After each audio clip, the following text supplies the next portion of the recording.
அனைவருக்கும் வணக்கம். சுரேஷ் வண்ணமாரை. இன்னைக்கு வந்து தமிழ்நாடு அரசியல் எப்படி போயிட்டு இருக்குன்னு பார்த்தீங்கன்னா, பயங்கரமா ஒரு எப்படி சொல்றது ஃபயரா போயிட்டு இருக்கு. தமிழ்நாடு சட்டமன்ற தேர்தல் முடிஞ்சு 108 சீட்டு வந்து தமிழக வெற்றி கழகம் விஜய் தலைமையிலான தமிழக வெற்றி கழகம் 108 சீட்டு பிடிச்சிருக்காங்க. முதலிடத்தை பிடிச்சிருக்காங்க. இப்போ வரைக்கும் என்னன்னா, இவங்க வந்து ஆட்சி அமைக்கிறதுக்கு போதுமான சீட்டு, அதாவது 118 117 + 1 சபாநாயகருக்காண்டி 118 சீட் வந்து இன்னைக்கு இப்போ நம்ம பேசிருக்கக்கூடிய இந்த சூழ்நிலை வரைக்கும் அவங்களால அமைக்க முடியல. என்ன காரணம்னு பார்த்தீங்கன்னா, 108 சீட் அவங்க எடுத்திருந்தாலும் காங்கிரஸ் கட்சி திமுகவோட கூட்டணியில் இருந்துச்சு. எலெக்ஷனுக்கு முன்னாடி அவங்க வந்து 5 சீட்டு வின் பண்ணியிருந்தாங்க. அந்த 5 சீட்டையுமே வந்து அவங்க ஆதரவை வந்து இப்போ வந்து நம்ம தமிழக வெற்றி கழகத்துக்கு கொடுத்துருக்காங்க. தமிழக வெற்றி கழகம் 108 + இந்த காங்கிரஸ் கட்சியுடைய ஒரு 5 சீட்டு பார்த்தீங்கன்னா 113 வருது. ஆனால் 113 அப்படிங்கிற ஒரு நம்பர் இருந்தாலும் தமிழக வெற்றி கழகத்துடைய தலைவர் நமது விஜய் அவர்கள் வந்து 2 தொகுதியில் வந்து போட்டி போட்டு ஜெயிச்சிருக்காங்க. 2 தொகுதியில் போட்டு ஜெயிக்கும் போது இப்போ என்ன ஆகுது அப்படின்னா, ஆட்டோமேட்டிக்காக அவர் வந்து ஒரு தொகுதியை ராஜினாமா பண்ணி தான் ஆகணும். அப்படிங்கும்போது அந்த 113 அப்படிங்கிற எண்ணிக்கை வந்து 112 தான் இருக்கும். இன்னைக்கு வந்து ஒரு 118 சீட்டு, அடுத்த ஒரு 6 சீட்டு இப்போதைக்கு இருந்தால் தான் முதல்ல ஆட்சி அமைக்க முடியும். அதுக்கப்புறம் ராஜினாமா பண்ணதுக்கப்புறம் ஒரு இடைத்தேர்தல் வச்சு அந்த இடத்துலையும் நம்ம வந்து ஜெயிக்க வேண்டியிருக்கும். அதாவது டிவிக்கு வந்து ஒரு ஜெயிக்க வேண்டிய ஒரு சூழ்நிலை இருக்குது.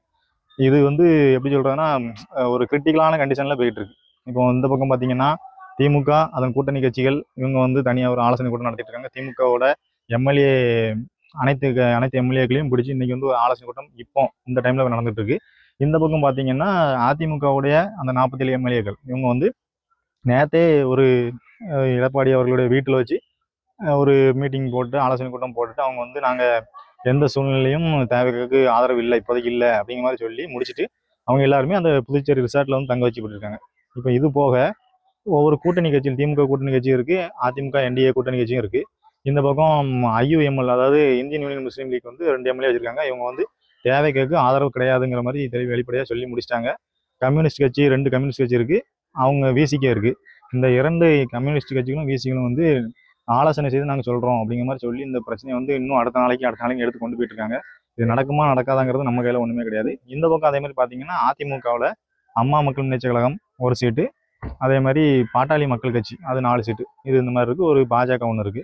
இவங்க இப்போதைக்கு பார்த்தீங்க அப்படின்னா, இந்த திமுக அதிமுக பெரும்பான்மை கட்சிகளை தவிர்த்து அது ஏற்கனவே திமுகவுடைய தலைவர் வந்து மு.க.ஸ்டாலின் அவர் வந்து அவர் போட்டியிட்ட தொகுதி வெற்றி பெறல. இருந்தாலும் அவர் வந்து என்ன பேட்டி கொடுத்து என்ன பண்ணியிருக்காருன்னா, நாங்கள் வந்து ஒரு சிறந்த எதிர்கட்சியாக நாங்கள் செயல்படுவோம் அப்படிங்கிறது வந்து அவர் நேரத்தையே பேட்டி கொடுத்துட்டாரு. இன்னைக்கு காலையில் ஒரு ரூமர்ஸ் போயிட்டு இருந்துச்சு, அந்த நைட்லேருந்து ஒரு ரூமர்ஸ் போயிட்டு இருந்துச்சு, திமுகவும் அதிமுகவும் கூட்டணி வச்சு ஆளுங்கட்சியாக மாறப்போகுது அப்படிங்கிற ஒரு சூழ்நிலை போயிட்டு இருந்துச்சு. எல்லா இதுலையும் ஃபிளாஷ் நியூஸ் போயிட்டு இருந்துச்சு. ஆனால் அதுக்கு முற்றுப்புள்ளி வைக்கும் விதமாக நம்ம ஸ்டாலின் அவர்கள் வந்து என்ன பண்ணிட்டாங்க அப்படின்னா, தேவைக்கா வந்து ஆட்சி அமைக்க நாங்கள் எந்த இடையூறும் பண்ண மாட்டோம், அப்படி நாங்கள் பண்ணாமல் அவங்களுடைய ஆட்சி, அதாவது விஜய் தலைமையிலான தேவைக்காவுடைய ஆட்சியை 6 மாதம் நாங்கள் உன்னிப்பாக கவனித்து நாங்கள் ஒரு சிறந்த எதிர்கட்சியாக செயல்படுவோம் அப்படின்னு சொல்லி ஒரு அறிக்கை வந்து கொடுத்துருக்காங்க, வீடியோவும் பேசியிருக்காங்க.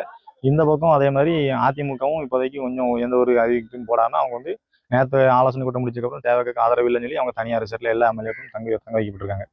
இப்படி ஒரு பரபரப்பான ஒரு சூழ்நிலையில தமிழ்நாடு வந்து இப்போ போய்கிட்டு இருக்கு. இவர் ஆட்சி அமைப்பாரா அமைக்க மாட்டாராங்கிறது வந்து எல்லாருக்குமே ஒரு கேள்விக்குறியாக தான் இருக்கு. ஏன்னா நேற்று ஆளுநரை பிற்பகல் 3:30 மணிக்கு வந்து விஜய் அவர்களும் அவங்களுடைய ஒரு 5 நிர்வாகிகளும் சேர்ந்து ஆளுநர்கிட்ட போய் ஒரு கடிதத்தை கொடுக்காங்க. என்ன பண்றாங்க அப்படின்னா, எங்களுக்கு வந்து 108 இருக்கு, பிளஸ் நமக்கு காங்கிரஸ் கட்சியை சேர்ந்த ஒரு 5 பேர் இருக்காங்க, 113 வந்து வச்சிருக்கோம், நீங்க வந்து எங்களை ஆட்சி அமைக்க கூப்பிடுங்க, நாங்கள் சட்டமன்றத்தில் எங்களுடைய பெரும்பான்மையை வந்து நாங்கள் நிரூபிச்சு காமிக்கோம் அப்படிங்கிற மாதிரி சொல்லி கொடுத்துருக்காங்க. ஆனால் நேற்று வந்து ஆளுநர் என்ன பண்ணிட்டாருன்னா, நான் கேரளாவுக்கு பயணம் பண்ண வேண்டிய இருக்கிற சூழ்நிலை இருக்குது, நீங்கள் வந்து 118 பேர் யாரெல்லாம் உங்களுக்கு ஆதரவு கொடுக்காங்க அப்படிங்கிறத வந்து எங்களுக்கு வந்து நீங்கள் வந்து எழுத்துப்பூர்வமாக கொடுங்க, அதுக்கப்புறம் நான் உங்களை ஆட்சி அமைக்க கூப்பிடுறேங்க மாதிரி சொல்லிட்டு நேற்று கதையை முடிச்சிட்டாங்க. ஆனால் இன்னைக்கு மறுபடியும் விஜய் அவர்களும் ஆளுநர் அவர்களும் 2 பேரும் சந்திச்சு பேசியிருக்காங்க.